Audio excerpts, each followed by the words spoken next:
ભાવનગરની ભૂમિ એટલે ભાવેણાની ભૂમિ. આશરે લગભગ 300 વર્ષ પહેલા ઈસવીસન 1723 માં અખાત ત્રીજના પરમ પવિત્ર દિવસે મહારાજા ભાવસિંહજીએ આ ભાવનગર રાજ્યની સ્થાપના કરી અને એ જ પરંપરામાં પ્રજાવત્સલ રાજવી કૃષ્ણકુમારસિંહજી એ તો આ ભાવનગરની ભોળી પ્રજાના ભગવાન હતા.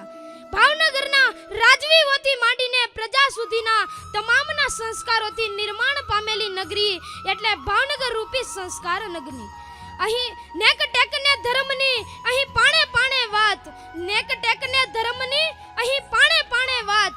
ઈ તો સંતને સુરા ઉપજાવતી અમારી ધરતીની અમીરાત, ધરતીની અમીરાત. રાજા વજયસિંહજીની ખાનદાની કેવી? પોતાના જ રાજ્યના બહારવટિયા જોગીદાસ ખુમાણને પોતાના રાજ્યમાં રાખીને અને તેમના પિતાનું શ્રાદ્ધ પોતે પુત્ર ભાવે કર્યું. શરણાગત વત્સલપણું રાજા વજયસિંહજીનું જ હો ભાઈ. અને આ ભૂમિએ તો માતૃભૂમિને આઝાદ કરવા માટે મોતને પણ મીઠું કરે એવા સ્વાતંત્ર્ય સેનાનીઓ સર્જ્યા છે.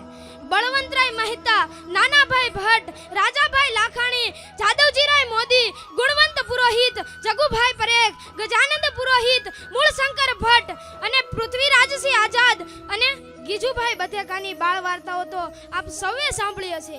એ પણ આ ભારતના સ્વાતંત્ર્ય સેનાનીઓ હતા. નામી અનામી અનેક ભાવનગરીઓએ આ માતૃભૂમિને આઝાદ કરવા માટે પોતાના પ્રાણની આહુતિ આપી છે. તો હવે આવો વાત કરું આ ભાવનગરના ગૌરવની. ઝવેર બાપા લોકવન ઘઉં પણ ભાવનગરનું ગૌરવ. વિશ્વનું સૌથી મોટું શિપ બ્રેકિંગ યાર્ડ્સ અલંગ એ પણ ભાવનગરનું ગૌરવ. કૃષ્ણકુમારસિંહજીએ બ્રાઝિલને ગીર ગાયનો નંદી ભેટ આપ્યો, જેના કારણે આજે બ્રાઝિલમાં 32 લાખથી વધુ પણ ગીર ગાયો જોવા મળે છે. એ પણ ભાવનગરનું ગૌરવ. બ્રાઝિલમાં સંસદની આગળ કૃષ્ણકુમારસિંહજીનું સ્ટેચ્યુ છે, એ પણ ભાવનગરનું ગૌરવ. ગુજરાતમાં સૌપ્રથમ સૌથી મોટું જળાશય ગૌરી શંકર તળાવ, બોર તળાવ, એ પણ ભાવનગરનું ગૌરવ. ટોટલ એટોમાં જ ભીકડા ડેમની રચના, એ પણ ભાવનગરનું ગૌરવ. સૌરાષ્ટ્રમાં સૌપ્રથમ રેલવેની શરૂઆત ગોંડલથી ભાવનગર, એ પણ ભાવનગરનું ગૌરવ. ભાવનગરમાં સૌપ્રથમ બેંકની શરૂઆત સ્ટેટ બેંક ઓફ સૌરાષ્ટ્ર, એ પણ ભાવનગરનું ગૌરવ. ભાવનગરમાં સૌપ્રથમ કોલેજની શરૂઆત શામળદાસ આર્ટ્સ કોલેજ કે જેમણે ગાંધીજીને ભણાવ્યા, એ પણ ભાવનગરનું ગૌરવ. ઈસવીસન 1917 માં ઇંગ્લેન્ડ ખાતે હિન્દી વજીર કાઉન્સિલના સભ્ય તરીકે પ્રભાશંકર પટણી, એ પણ ભાવનગરનું ગૌરવ. અરે સરદાર વલ્લભભાઈ પટેલે આરંભેલા અખંડ ભારતના યજ્ઞમાં ભાવનગરનું સર્વપ્રથમ સમર્પણ, એ પણ ભાવનગરનું સૌથી મોટું ગૌરવ. અરે અહીં ઉપસ્થિત મંચસ્થ મહાનુભાવો અને ઉદ્યોગપતિ, એ પણ ભાવનગરનું ગૌરવ. અરે જેને ગજગજ છાતી ફૂલે એવું આ ભાવનગરી ગૌરવ. જોગી જતી અને સતીની ભૂમિ એટલે ભાવનગર કે જ્યાં જીવતે જીવંત જગદીશને ભેટેલા એવા ભક્તોને સર્જનારી ભૂમિકા એટલે ભાવનગર. પ્રખ્યાત ભક્તરાજ નરસિંહ મહેતા કે જેમને દ્વારકા વાળો હજરા હજુર હતો એવા મહાન ભક્તની જન્મભૂમિ તળાજા, એ પણ ભાવનગર. આત્મજ્ઞાનની હેલી વરસાવનારા ગંગા સતી અને પાનબાઈ, એમના ભજનોની ભૂમિ સમઢિયાળા, એ પણ ભાવનગર. અરે એમાંય સોનામાં સુગંધ ભેળવનારા ભગવાન શ્રી સ્વામિનારાયણને કેમ ભૂલાય? ભગવાન શ્રી સ્વામિનારાયણે પોતાના પગરજથી અનેક વાર પાવન કરેલી ધરા એટલે ભાવનગરની ધરા.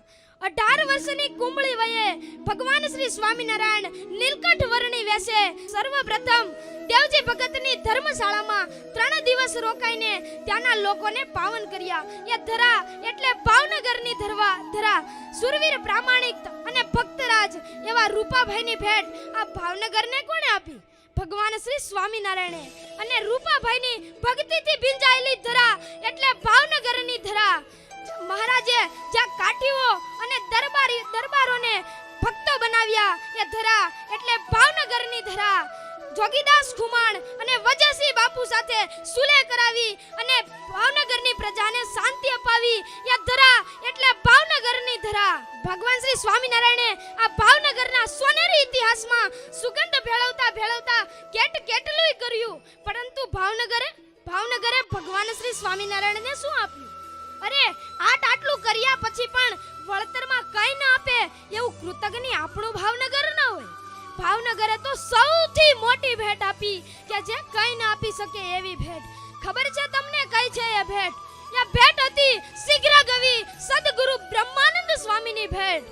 ઓહો, કે જેના શરીર પર અધમણ સોનું રહેતું, કે જેની પાસે અનેક રાજા રજવાડાઓના ખિતાબો હતા, કે જેને અનેક રાજાઓ પોતાના રાજકવિ તરીકે રાખવાની ઝંખના સેવતા હતા, એવા લાડુદાન ગઢવીને ભગવાનના ચરણે ધરનાર આપણું ભાવનગર.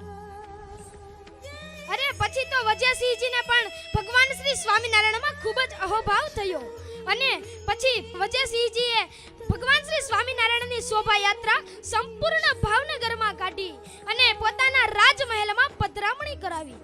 અને આજે મહારાજ આપણી સૌ વચ્ચે પધાર્યા અને આ ભાવનગર ગુરુકુળનું ઉદ્ઘાટન પણ થયું. અરે આ તો સસ્તું ભાડું ને સિદ્ધપુરની જાત્રા. અરે સસ્તું ભાડું ને સિદ્ધપુરની જાત્રા નહીં, સસ્તું શિક્ષણ અને સંસ્કારની જાત્રા. બરાબર કે નહીં? તો ચાલો ભક્તો, આપણે ગુરુકુળ રૂપી ગંગા મૈયામાં બેસીને જે ભૂમિએ પાંડવોને નિષ્કલંક કર્યા છે એ ભૂમિ